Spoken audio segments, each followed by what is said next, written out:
this is a special opening for this video for Buzz and Nikki. Now, Nikki, I have a massive apology to make. I mistaken. I tried to do my thing from memory yesterday, and I said I'd give you a shout out for Buzz and Kelly. I assure you, I have no idea who Kelly is, and neither does Buzz. So, forgive him for my mistake. Who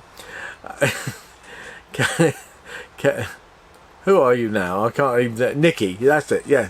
See, Nikki and Kelly have almost all the same letters in, and I'm a little bit dyslexic, so forgive me for that. Anyway, there's a shout out for you guys.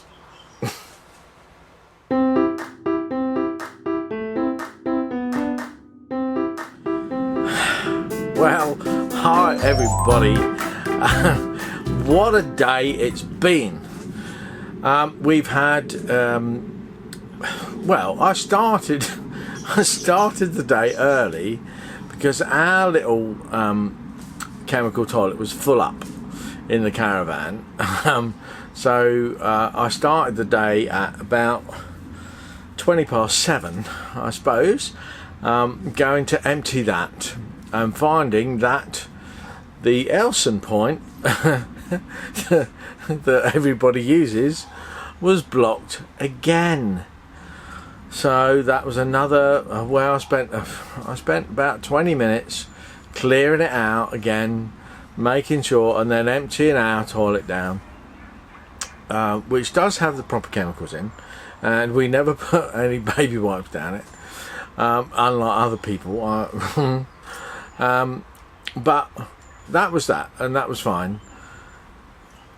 But then somebody then complained that the Elson point wasn't working properly. You know, essentially the Elson point is a sort of funnel with a hole in it where you pour your stuff and it all goes into a drain. However, the drains here have been constructed in a rather strange way, and raw sewage was coming back up out of another drain all over the associated sort of paving around the Elson point. Not a great thing. So I spent about an hour, I think, this morning just clearing up raw sewage. It really was the worst thing ever. Trying to clear that anyway. That's all going to be dismantled tomorrow, and we stuck a note across it saying out of order, use the other one. There are two here, so not such a big issue, but it just meant that people down this end of the campsite had to walk to the other end of the campsite to empty their toilets. But to be honest, I have no sympathy, because it's them guys that blocked the blooming thing up in the first place. Okay, it wasn't all of them, but the few spoiled it for the many, and that's the way life is. Anyway, so the day just got busier and busier and busier, and I wasn't able to empty the bins today until last thing. It was, I spent about an hour and a half, nearly 2 hours, going round in the little van that we pick all the rubbish up with and taking it up to the crusher. It's like 2 hours of bin emptying, massive loads of rubbish. Nothing much of interest in the bins today, although there was when I opened the bin up, there was a set of mugs, well, near almost a set, you know, like the little metal things that you put mugs in and they all stack up nicely. There was one of those with 3 mugs, so obviously somebody had broken one of the mugs and decided, nah, if I haven't got a set, the whole lot's going, and they'd thrown that in the bin. There's also a camping chair. We see a lot of those. Camping chairs are so disposable. Not like the ones I'm sitting in, this nice Royal Director's chair that we bought. These are comfortable and last range. I sit in it all the time. But the little camping chairs, you know, I think if you look back a few videos where I did a review of chairs, you'll see the first one, the rubbishy green one, that cost about £5 in anywhere down any high street. They get thrown away all the time. Now, anyway, enough of all that rubbish. Looking to the future. Well, it's been a while since I suppose it's been a week since we looked at the camper van, the Berstner 728G, which we are considering. I sent a list of stuff that I'd want on the van to the dealer, and he's been away at his little dealer conference. Well, I don't know whether it's a little dealer conference, it might have been a big dealer conference, but it was a dealer conference anyway, talking about next year's models for the Berstner range. So that sort of encourages me, because I think the model that we've been looking at is a 2016 that he's had on his forecourt for a little while, so I think we might get a little bargain on that. I'm hoping anyway. But I've sent him a list of stuff that we'd want, like things like heated wastewater outlet thingy, so that we don't, if we go to Sweden, which we might do, that might be news to all of you, we might go to Sweden, it might freeze. Things like air conditioning. If we go down to the southern end of Spain or Portugal and it gets really hot, we might need air conditioning. Solar panels, if we want to be a little bit off grid. I'm a big fan of sort of renewable energy, and I like being unplugged, as it were, from the national grid. And yeah, things like that, all little bits and pieces that we might like to add in to that van before we buy it.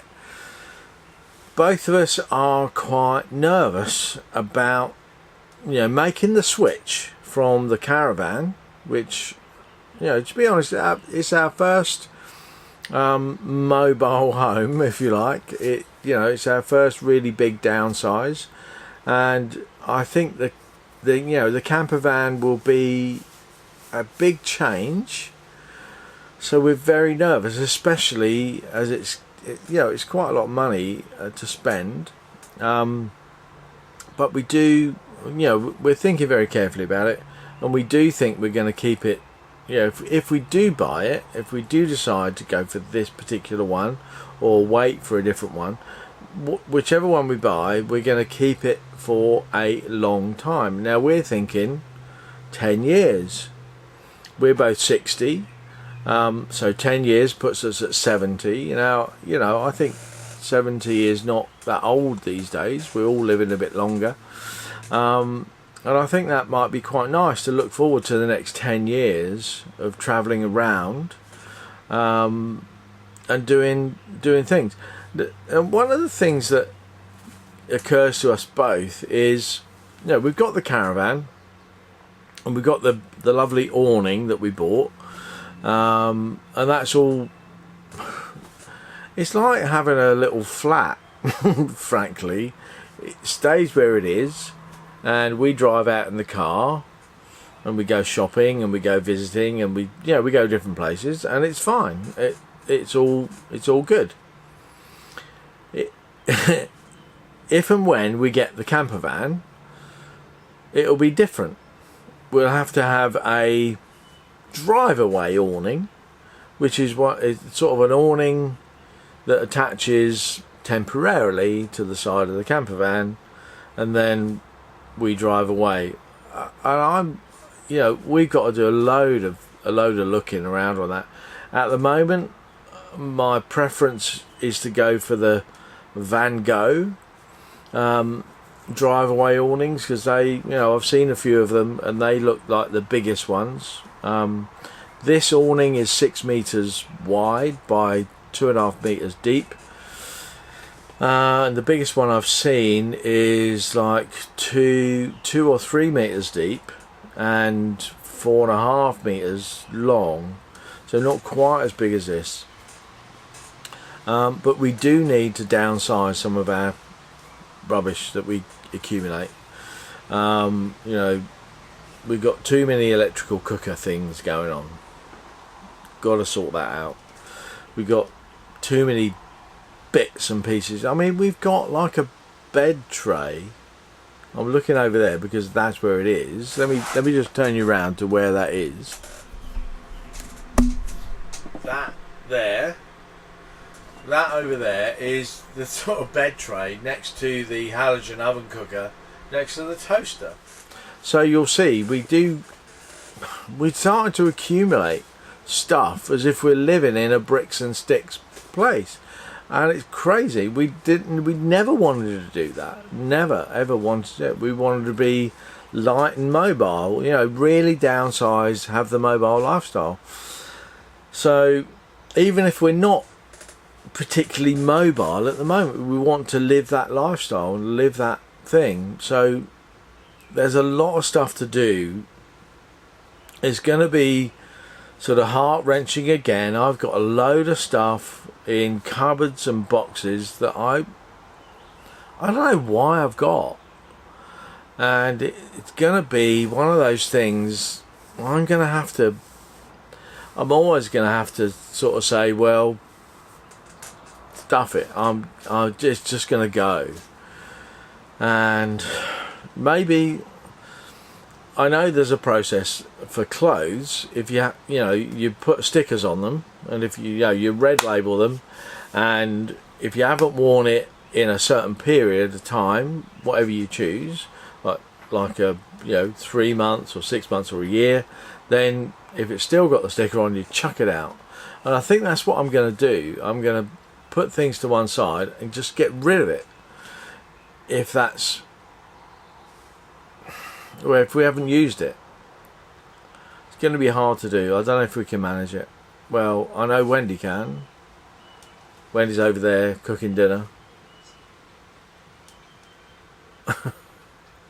We can, yeah, Wendy's saying we can do it. And she got that earnest look on her face like, you will do what I say. I always try. Sometimes don't succeed. Oops. Oh yes. Oh yeah. I'm getting the thumbs up. Yes, I succeed a lot, but not much. But well, sometimes fail. Anyway, I'm going to say that's the end of the vlog for today. But I just want to show you the wine I was looking at yesterday that I was hoping to. Is this one? It's the Australia Shiraz Limestone Coast Reserve. This is what it is. Can you see that? Yeah. That's been one of my favourite wines over the last few weeks. It's an empty bottle, and I'm going to buy some more because I got an empty glass as well. Anyway, so that's that. That's the end of the vlog. So we're going to see you again tomorrow. Goodbye for today. Bye bye.